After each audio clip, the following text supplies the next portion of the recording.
Way. Hello. Welcome to tonight's Our Stories Indigenous Book Club event. I'm Mari Brakape. I'm Algonquin Anishinaabe from Kitigan-Zibi First Nation. I work for Indigenous Theatre at the National Arts Centre, and I would like to recognize that I'm here today on the unceded territory of the Algonquin Anishinaabe, as are both the National Arts Centre and the Ottawa Public Library, who have joined together in partnership for this series. I would also like to honor the land that we live and work on by acknowledging the Algonquin ancestors, past, present, and future, for taking care of us and the land. And I would also like to recognize all the territories and treaties from where all of you, our viewers and speakers, are joining from today, for those who are not on Algonquin territory with us. It is great to have you here, and I hope you enjoy the talk. Miigwech. Thank you, Mari. Good evening. Bonsoir à tous. My name is Harvey Slack, and I am a trustee on the board of the Ottawa Public Library. It is a pleasure to welcome you on behalf of the Ottawa Public Library to this session of Our Stories Indigenous Book Club. Each month, we highlight recently published works from Indigenous authors across Turtle Island. The Ottawa Public Library is thrilled to be partnering with the National Arts Centre's Indigenous Theatre on this important series that has engendered some truly profound and engaging discussions, while it has also brought the works of remarkable Indigenous writers to the attention of a broader audience. The library warmly thanks the Friends of the Ottawa Public Library Association for their support to this series. On behalf of the National Arts Centre, I'd like to recognize the generous support to Indigenous theatre at the NAC from the Slate Family Foundation and TD's The Ready Commitment. This evening, we are pleased to showcase Approaching Fire by Michelle Porter. It describes the author's quest to find her great-grandfather, the Métis fiddler and performer, Leon Robert Goulet. Through musicology, jigs and reels, poetry, photographs, and the ecology of fire, Porter invests biography with power and ingenuity, creating a portrait that goes beyond documentary into a private and moving realm. Michelle Porter weaves multiple genres and traditions to create a textual documentary of rescue and insight. Approaching Fire is glowing contemplation of the ways in which loss can generate unbridled renewal. Porter is here to discuss the work with actor, playwright, and artist Taimi Grauman. The Ottawa Public Library is devoted to share remarkable stories with you and introduce people who can inspire and challenge us all to explore different perspectives.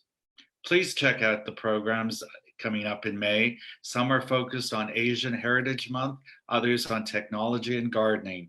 And of course, mark your calendars for next month's session of Our Stories with No P Ming, the Cure for White Ladies. Head to the library website for more information on the wealth of what's available through the Ottawa Public Library. Thank you and enjoy the evening. Bonsoir, and over to you, Taimi. Hi, everyone. Thank you for the introduction, Harvey. I just want to introduce myself first. My name is Taimi Grauman, and I'm Métis Cree and Haudenosaunee from Ardrossan, Alberta. My father is Métis Cree and Haudenosaunee from the St. Paul Métis Settlement and Frog Lake, and my mother is Métis Cree from Cutknife, Saskatchewan, and I grew up in Ardrossan between the two. I'm, as Harvey said, I'm an actor, playwright, theater creator, and MFA candidate at the U of A. And I'm here tonight to talk to Michelle about her incredible book. Michelle, so here's Michelle Porter. Hello, it's wonderful to meet you. Thank you for having me here. I'm originally from Alberta too, of course. Yeah, yes. Whereabouts in Alberta? Well, I moved around a lot, mostly St. Albert area. And that's a little bit what some of the writing I trace. Some of the writing I do trace. So I'm a member right now of the Manitoba Métis Federation. because that's where it all began with our family. So I'm a descendant of the Goulet family line from the Red River settlement, established, back in the 1700s, Manitoba, way back then though. And we didn't, my grandfather didn't leave till 1930s. So I still trace my belonging to that land in Manitoba. So, and right now I'm in Newfoundland, Labrador. I'm finishing off one postdoctoral fellowship, a research project, housing and homelessness here, and I am privileged to begin another one in July at the University of Toronto with Dr. Jennifer Addies, who's a well-known Métis scholar. So I'm really looking forward to beginning that next step. But all the stuff I've done has been grounded in the writing, the words, the stories, including, this book that follows the story of my great grandfather's music. Pepe, is that how you pronounce it? Pepe, yes. I'm bilingual. It was so oral, I struggled with how to spell it because we never spelled it. Right. Okay, so there's a fight in my family, accents or no accents. Yes, yeah, accents or no accents. Right. So how did you land on the spelling? Is that just what felt right?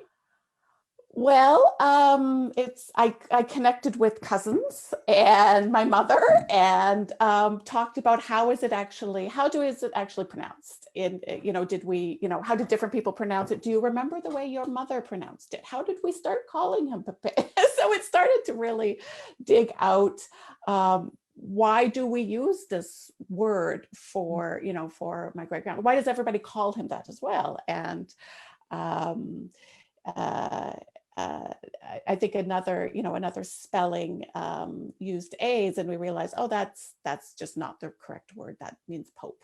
So we can't do that. That is not what anybody was meaning when they said this. So it's and the same with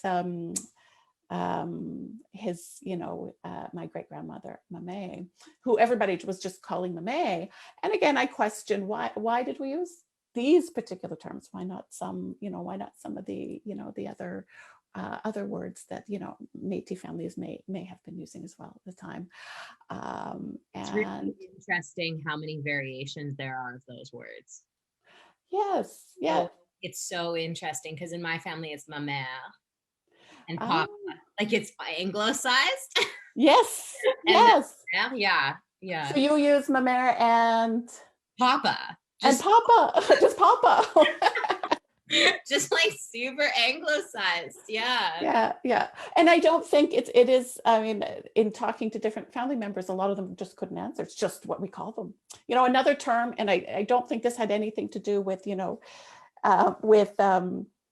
Métis historical roots, but we called my grandmother, who was the pianist and the spoon player and the jigger, nanny goat. And I'm still digging out where did nanny goat come from, and that's what she. So I don't think that's a Métis tradition, though. Pretty sure. That's fantastic. Did you get an answer why she's called nanny goat? I haven't yet, actually. A couple of theories, but I may have to go a little bit further with some of the aunties, or else be more creative in my interviewing, or in my God, it's time to tell the stories. Yeah, I'm not sure. It hasn't been answered yet. Yeah. It remains a mystery. So it's that's actually, it's nanny goat, my grandmother, who is the subject of my next bit of research. I started with her father because his stories were foundational to me growing up. And everybody, when they talked about Pepe, or Bob. It was depending on how we were referring to him. All the stories just kept. Everybody had so much joy and so much love and so much, so much pride that for me growing up, I mean, we moved around a lot. And we didn't live on the land that was his, either in Manitoba or in BC. But that kept us really, really strongly connected to that. And so the next bit of research I am doing is looking at, Nanny Goat. What was it? This next, that generation of Goulet in BC, and she moved off to Alberta eventually. What did it mean for her to be a Métis woman in those times? So I'm beginning that to walk down that path and try and sort of get into her life story in a different way. And I'm hoping to answer a few questions and write about her as well. The Approaching Fire ends sort of at her feet, and I want to pick it up after that. Yeah, with the women. I see my next little bit. Approaching Fire very much focuses on the man, a man, and sort of the men that matter to him. And I did that purposefully. Very much so to I think that especially in the time that my great-grandfather was growing up, there were much more gendered lives, of course, and frankly it was easier to find out more about the history of a man and the men around him. I could find out so much more, so much depth and so much more reach, because their lives are much more openly, told in newspaper stories even and whatnot, and women were often, just, Mrs. Robert Goulet or whatnot if they were in there. And so I started off with that part, and next I'm taking a bit of the tougher task of looking at what it meant in those years to be Métis woman. Wow. That was because that's the work I'm doing in my master's. Is I'm a Callahoo. So you know who the Callahoos are if you lived in St. Albert. Yes. I'm like looking for the Maries, who's the Pepe in my life, like who is the version of the Pepe and it's like in response to that, to affirm the only way to find the woman is in relation to the men they love or they were married to. And I was just wondering if you could speak about that journey of going through these, because I assume you're going through the archives, right? Yes. And just that journey of searching for Nanny Goat. How is it different than searching for Pepe? Yeah.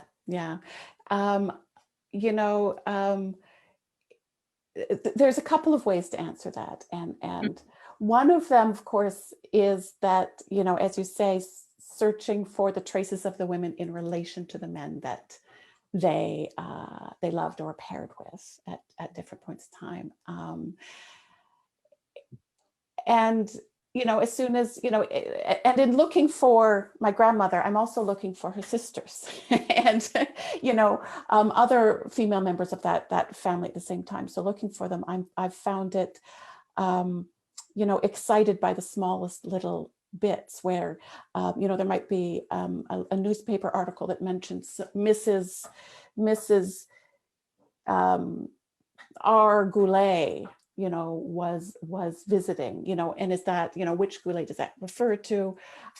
Is the R referring to her husband, or does it refer to her first name? So there's a lot more detective work. And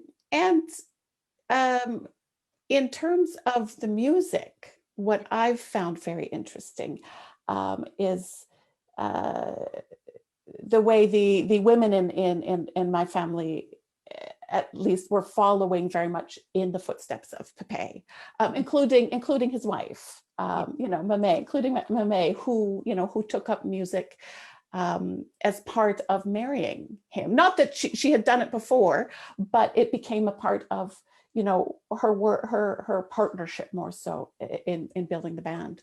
So it's I find it almost more evocative looking for traces of women because they are traces, or because there's little bits and pieces, and little bits and pieces stand in for so much more in some ways.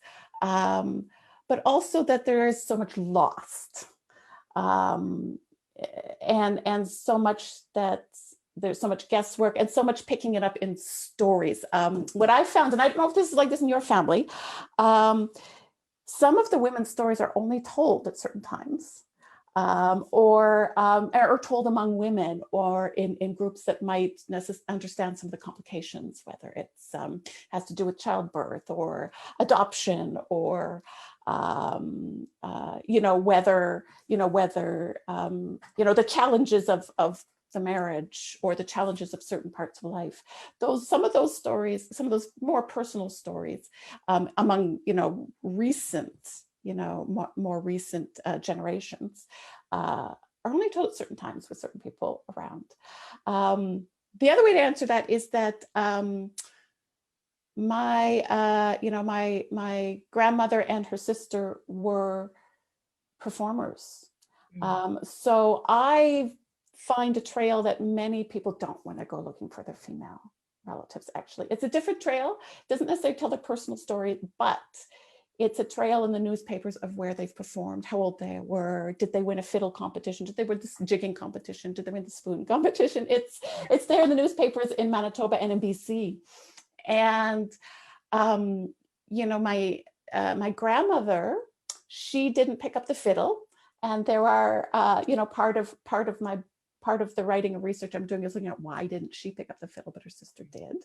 And of course, there's all sorts of stories around that. But her sister went against the grain, that idea that there is that idea that not as many women or women didn't really play the fiddle as much. But, her sister was an amazing, fiddler, and able to play many, many instruments, but in particular, her skill at the fiddle was also really, really well known. And maybe the last thing I'll just say is that how their lives changed,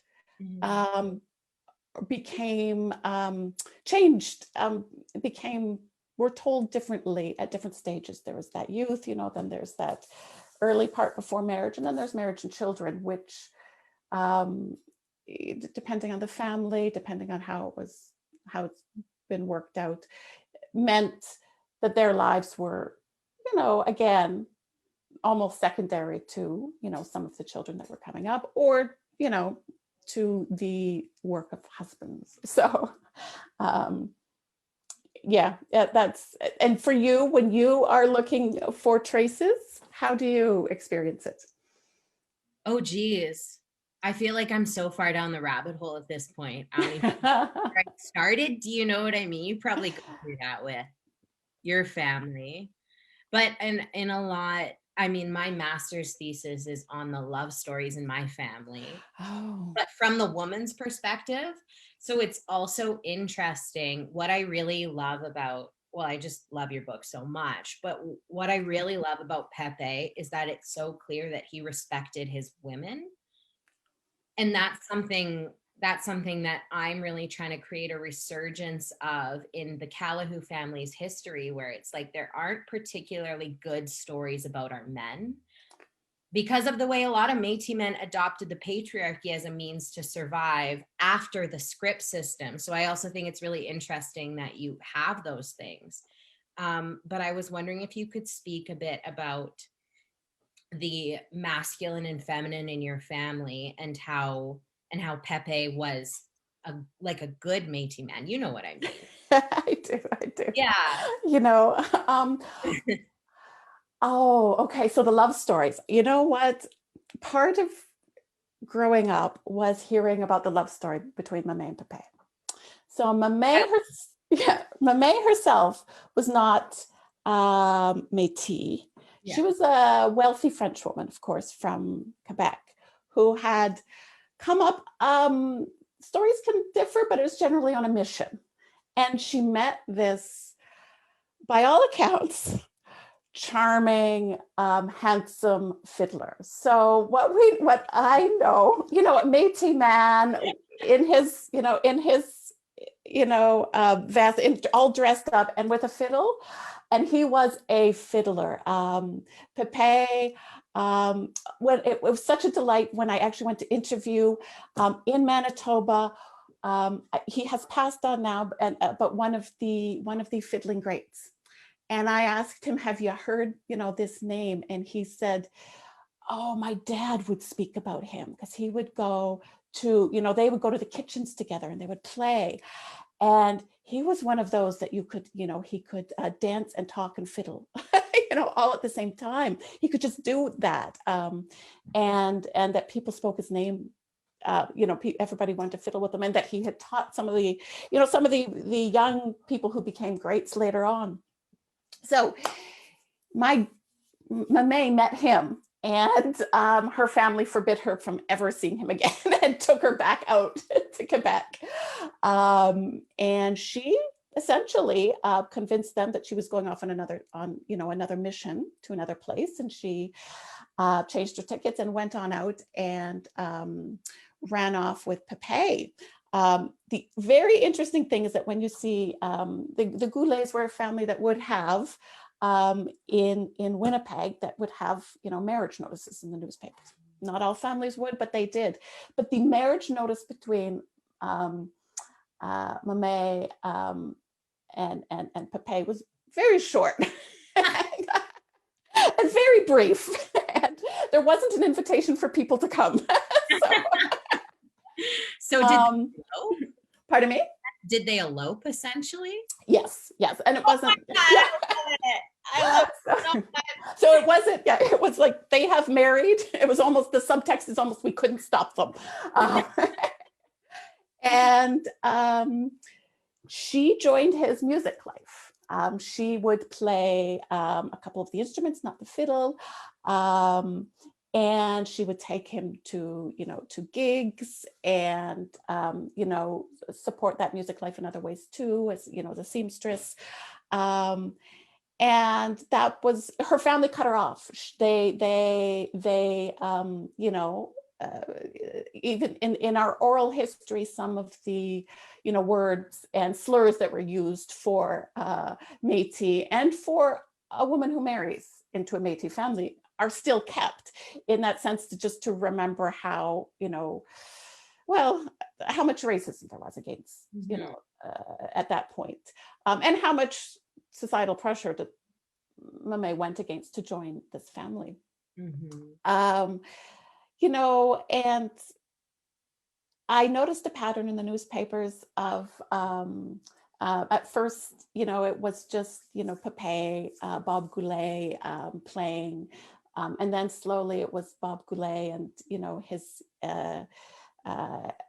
his Red River Echoes, and made up of, it included his sister, his wife, and then the daughters came in as well. So you have, and my grandmother, Estelle, is, the one that I'm following now. At that time, though, if you look at a little bit of the background of what's going on in Winnipeg at that time, it's hard if you're a Métis man to get gigs, to get jobs, and to make a living. And it's, I've written that in the book, that part of his motivation for, at that point, leaving Manitoba was because he wanted his daughters to not experience the racism that he was feeling, to have what he would consider, what he was hoping, I think, would be an experience where they weren't as deeply discriminated against for who they were. And he felt that just wasn't going to happen in Winnipeg.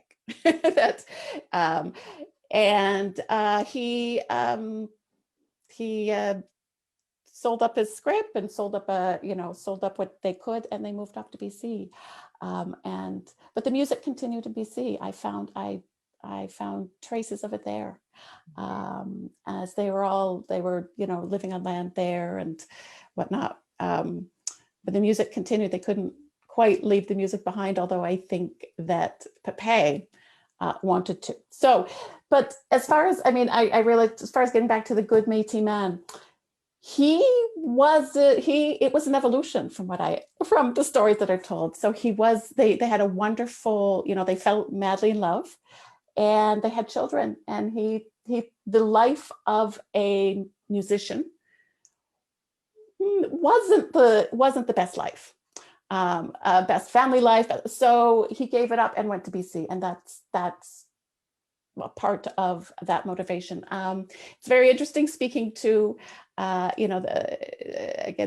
Métis musicians who remember the old times. They do talk about how that life, that going from one gig to the other, and one dance hall to another, didn't always lead to happy families. And for that man I spoke to, he was saying, hey, this is not, he gave it up himself and took a full-time job, and Pepe bought some land out in the middle BC bush. Yeah, so he was getting paid then to play. Yes. Oh yeah, these are paid gigs, and he would have been paid to play on the radio as well. He had a radio show. So he would be hired to go around to some of these dance halls and play, to be the entertainment. Yeah. Or sometimes companies would hire him to come and be entertainment. You could see advertisements in the newspaper, which is, Red River Echoes, traditional Métis music for hire, will do, open for, any gigs, dates, whatnot. And he had, actually just before he left, it seemed that after his father passed away, he started making, it was almost like his father passed away and he thought, I'm going to see if I can make music work. And there was this whole period of time during which his father passes away, and almost very quickly he has his first gig on the radio. See, the broadcast, the public radio, and then that amps up, and there's more gigs here, more gigs there. He makes a newspaper, people review his gigs a little bit here or there, and he's winning some fiddle competitions.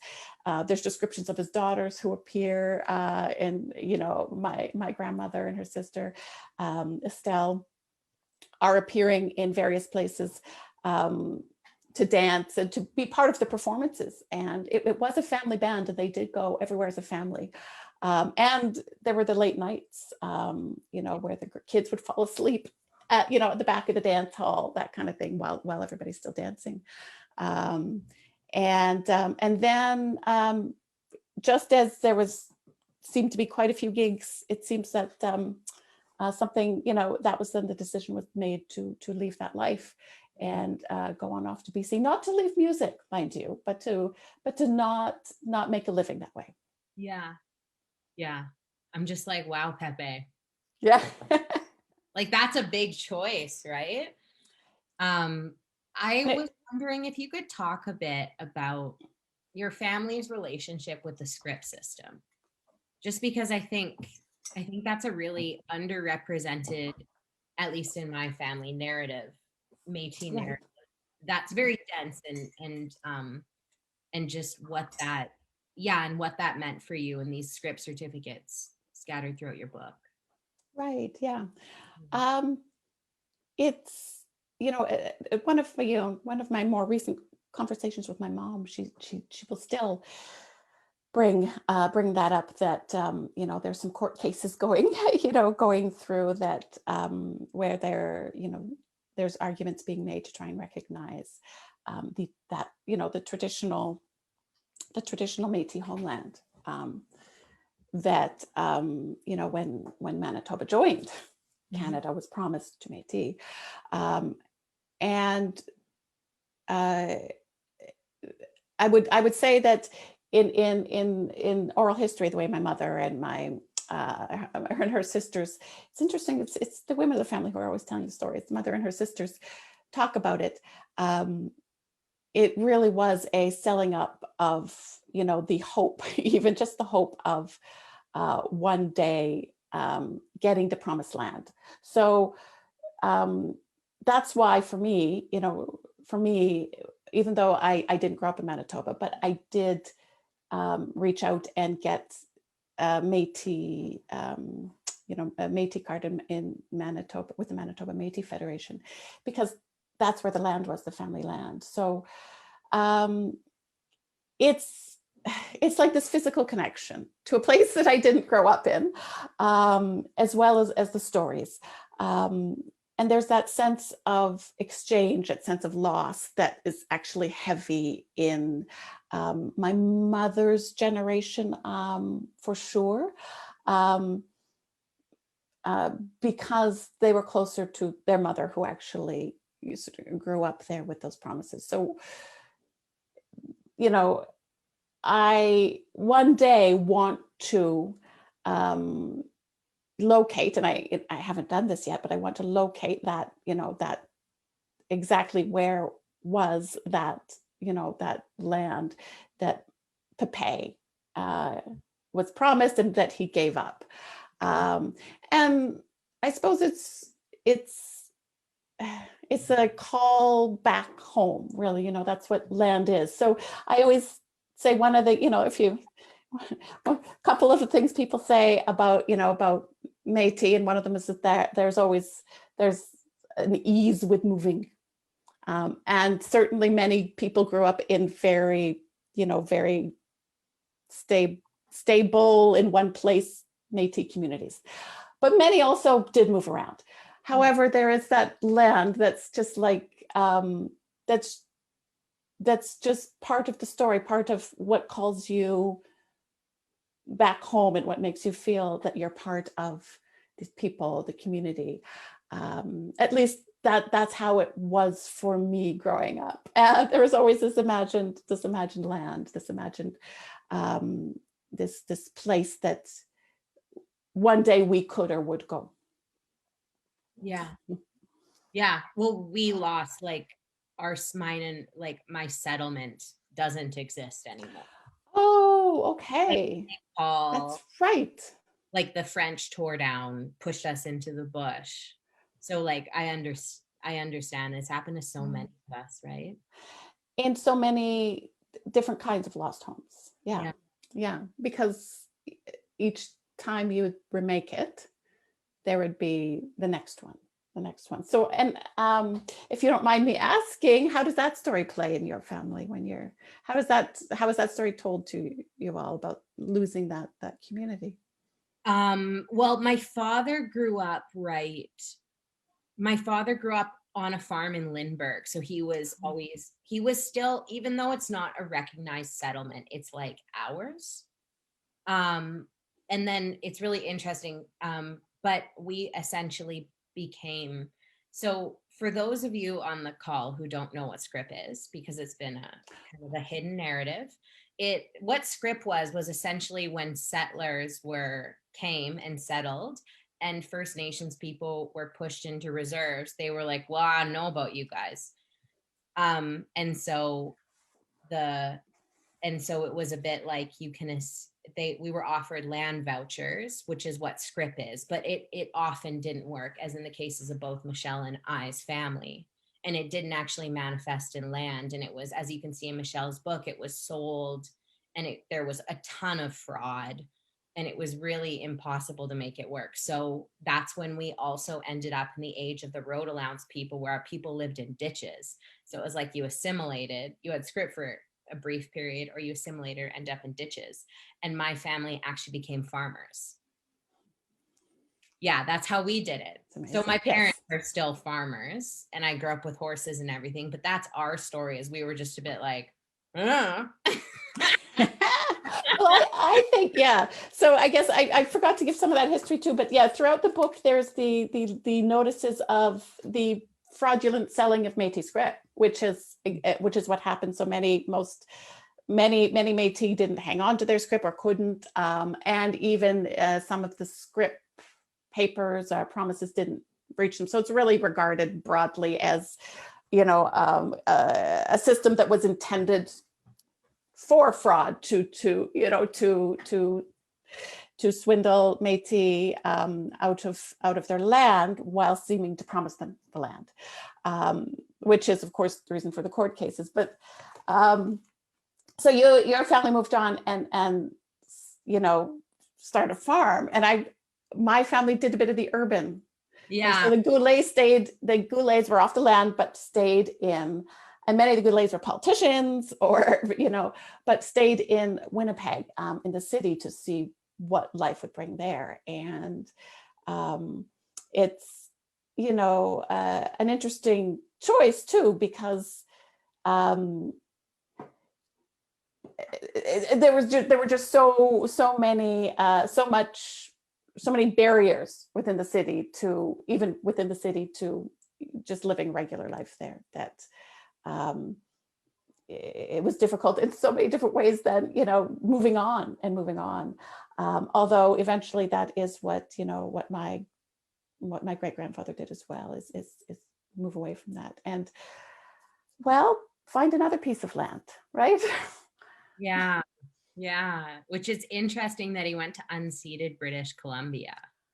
Yes. Kind of makes, like, I was reading it and I was like, oh my God, it kind of makes sense given his big land debacle.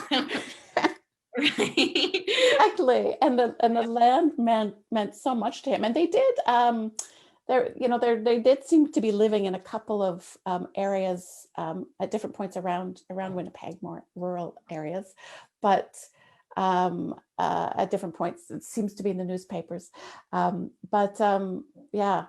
To go to that big piece of land and claim it for yourself and your daughters, claim what you couldn't have in Manitoba at that point. Yeah.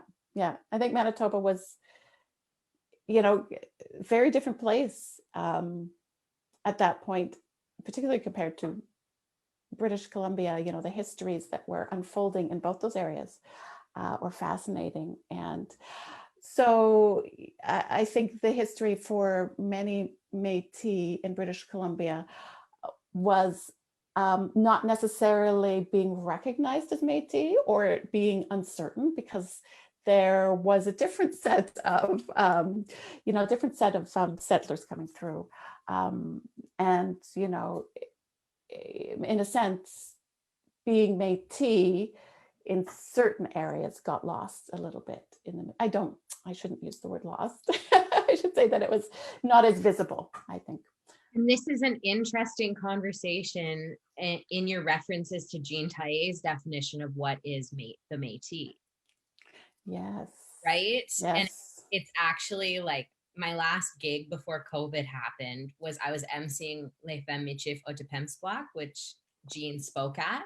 I actually have The Northwest is Our Mother propping up my laptop right now. Of course. My head's been on a big book. But for those of you who haven't read it on the call, it's an incredible book. And I was wondering if you could speak a bit about the way Jean references the Métis and what that says about Pepe and your family. Okay. This is quite, Métis identity right now in Canada is, there's so many different ways to understand it.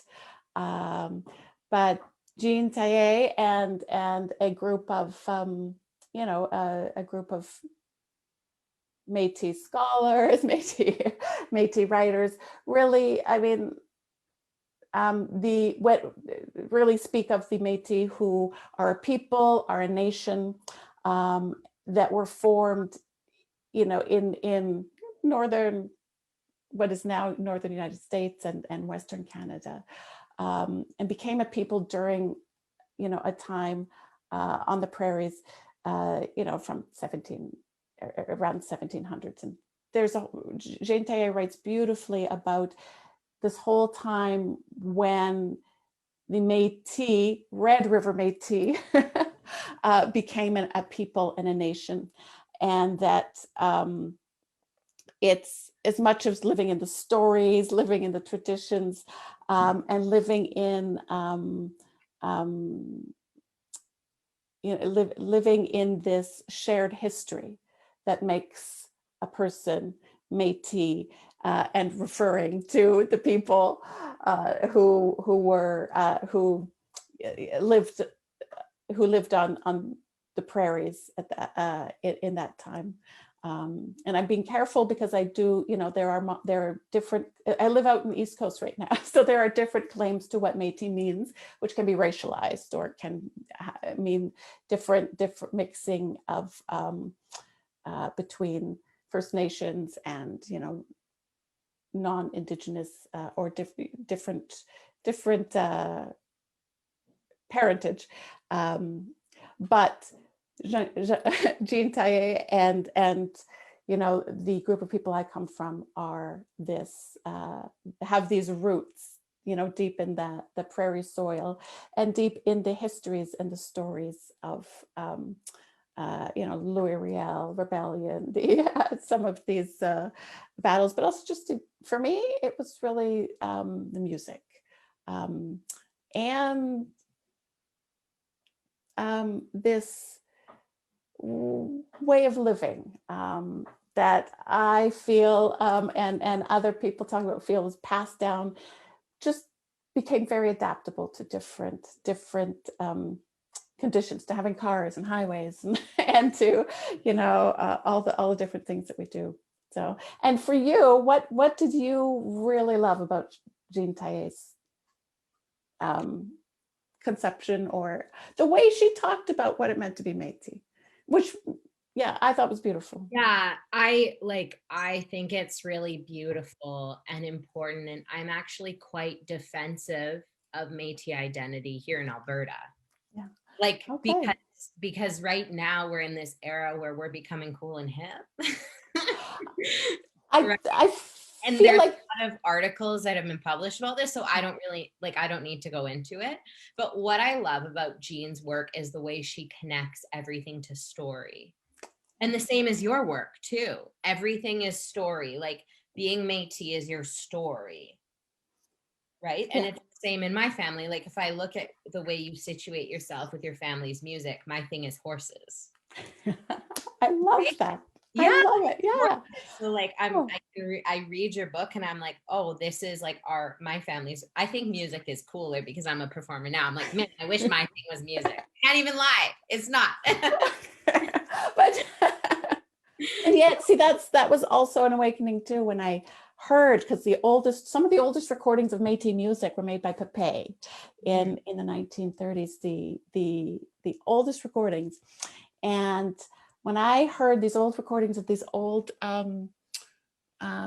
just these very old brittle records that were made at home of Pépé and probably my grandmother on the piano, and I heard her. I wrote this moment in the book, but I heard her play this music, and I just took my breath away. I thought, I heard myself. I heard my story, and I am not a musician. That's.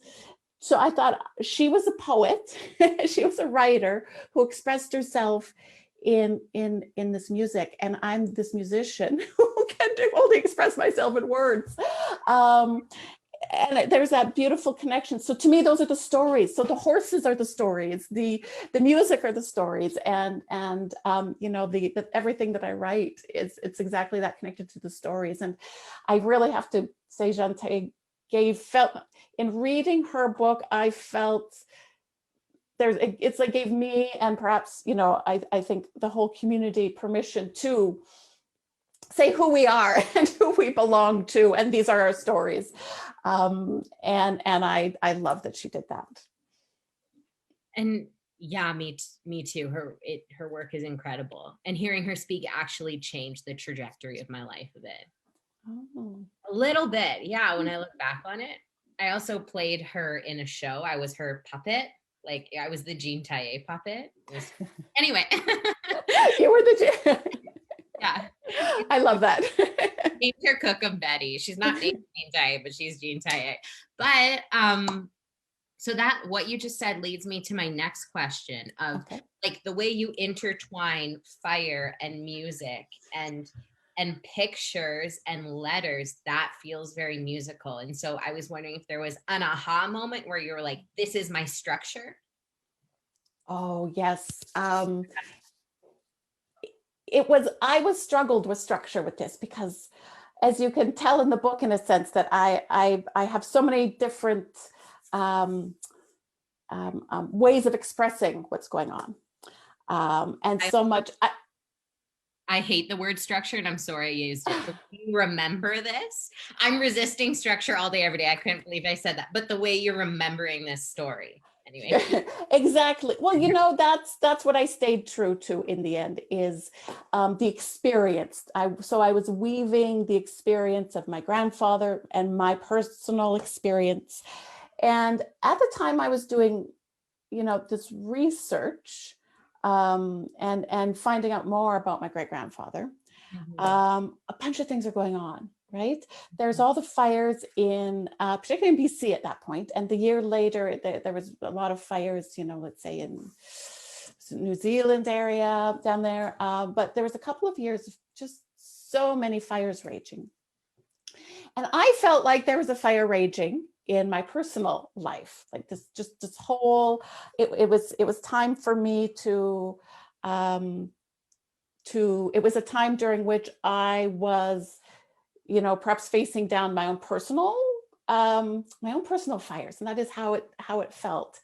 And that doing this research and finding out more about my own family's history and some of the stories gave me the courage to walk through those personal fires at the time, and to also understand how to hold them.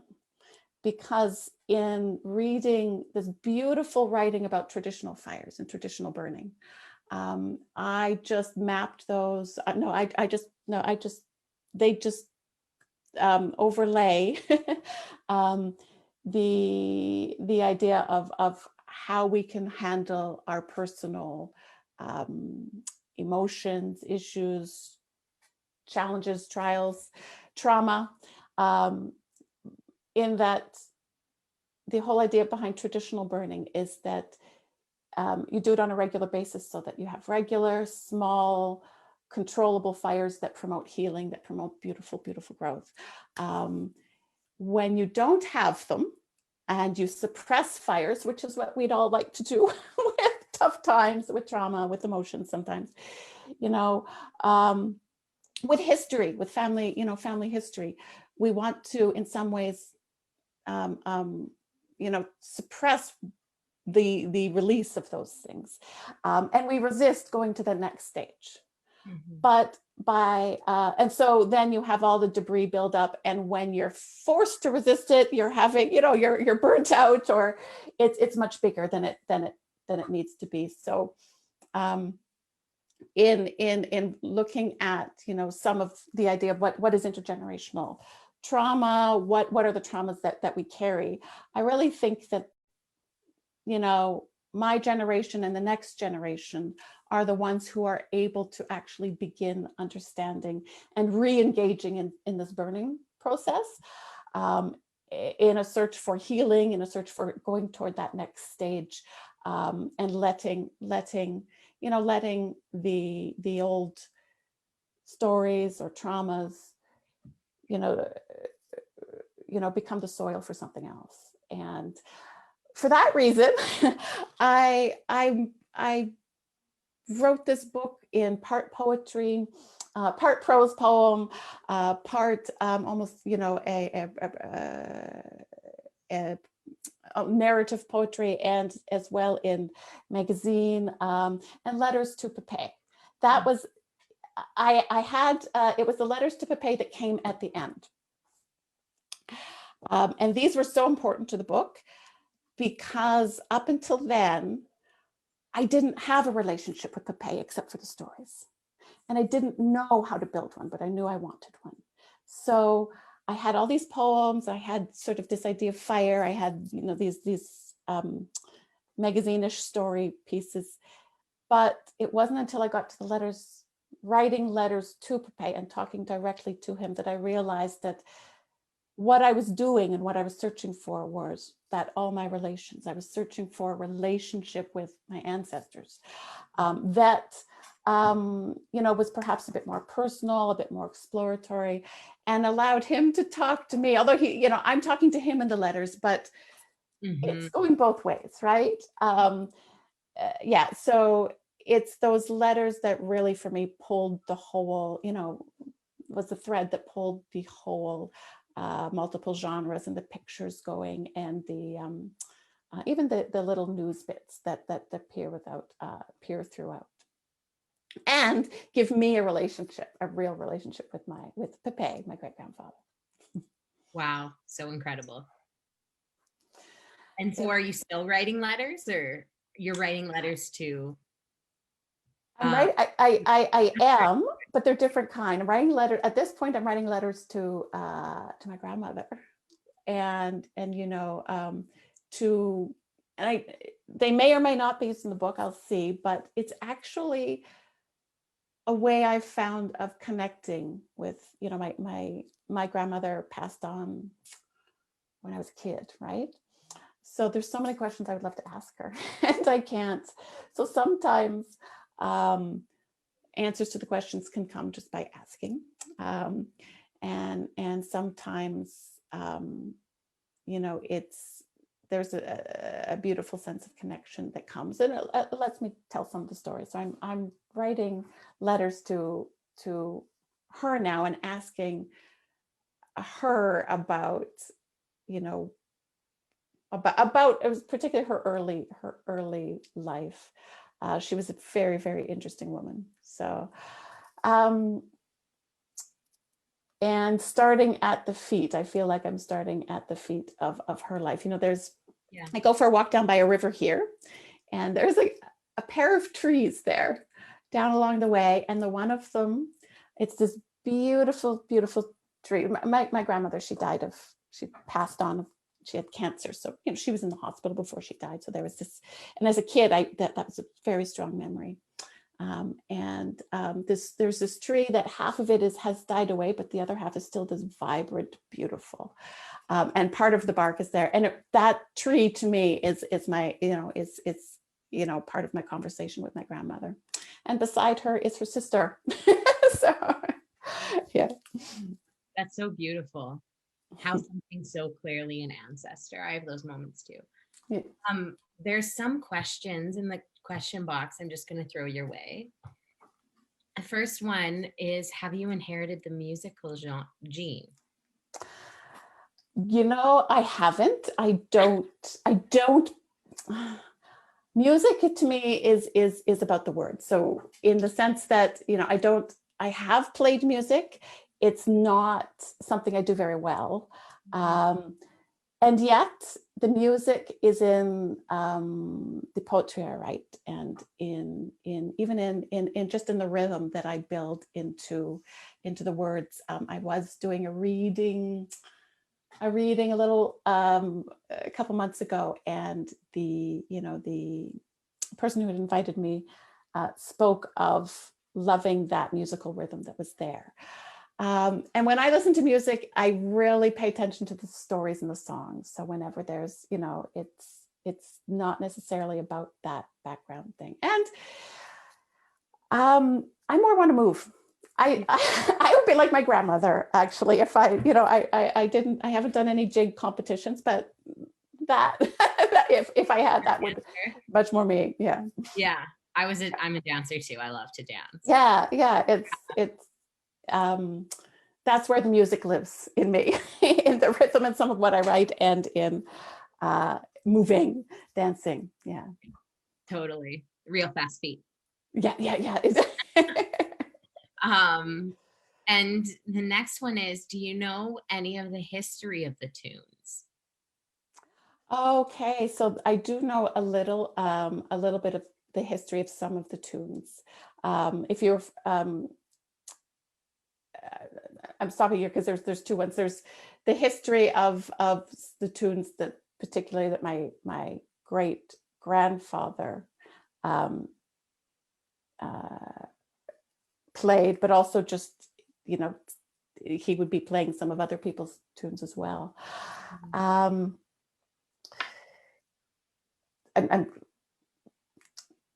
I love, in doing some of the research of the Métis tunes, one of the beautiful things to look a little bit more into is the crooked tunes, of course, and the idea, and this idea of the improvisation creating different rhythms, and each player creating their own versions of slightly different versions of the song each time they played. And that was part of the idea of the music being alive, part of the idea of not stealing somebody else's song, because you played it a little bit differently. Now where recording started, that sort of changed. There was a version of songs that was more standard because it would be recorded on a record. It would be the same every time. But in the kitchens and in the live performances, or where people were just jamming together, it was still played that way. I know that there is a debate still about the history of the Red River Jig, and I'm actually part of a little research group where some people who've been doing some research into some of the Métis music. There's a couple of historical moments that I love, or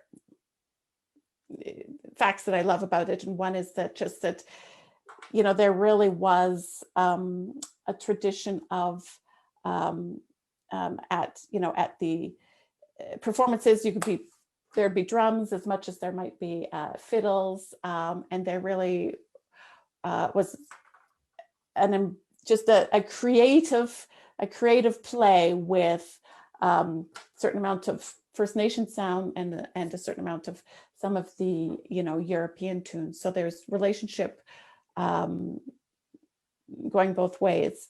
One of the evocative things I read about music was that for women's songs, Métis women's songs tended to, and again, this isn't direct in my family line. This is just what I've read as I was doing research. Métis women's songs tend to be more about birds, right? And this idea of flying or having a bird in that way. So, but I don't know, to be honest, I don't know enough about music about the structure, that word, you hate that, or the of music to go into detail on that end. So yeah, it's a fine word as long as we're creating our own.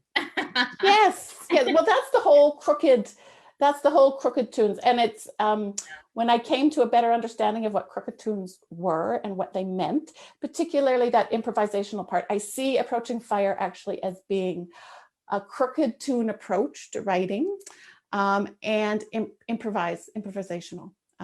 That it has its relationships to both those those Métis music traditions very, very much. And that I also did structure sections and the chapters in a way that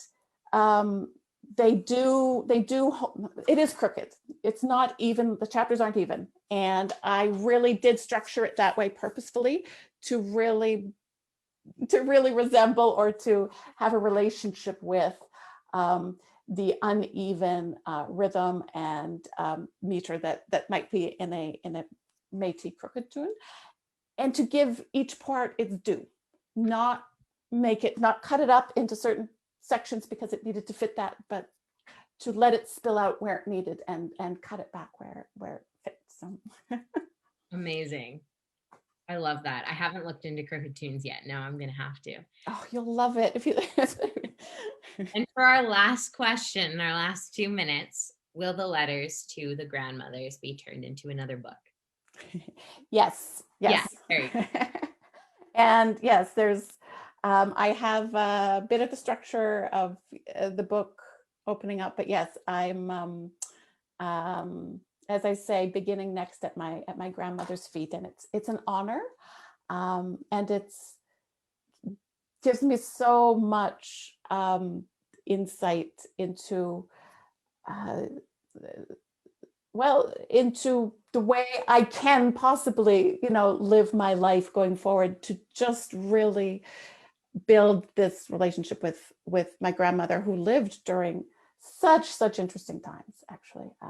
The in BC during the war, and in Alberta afterwards, and a lot of things that this gutsy, amazing, hilarious woman did. It's going to be a good book, so I'm I'm really happy to be working on it now.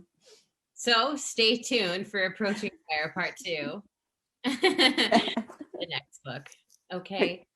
Thank you so much, Michelle. It was so great to hear about your incredible book. Thanks for talking. Thanks so much. To chat with you. It's so nice to meet you. Thank you. And I would like to hear more about your horses sometime. So the ponies. There's always ponies and boys in my plays. That's my thing. Okay. I like that. All right. One time I'll come down and see you in person. So. Yes, in Alberta. Good old Alberta. Okay. I miss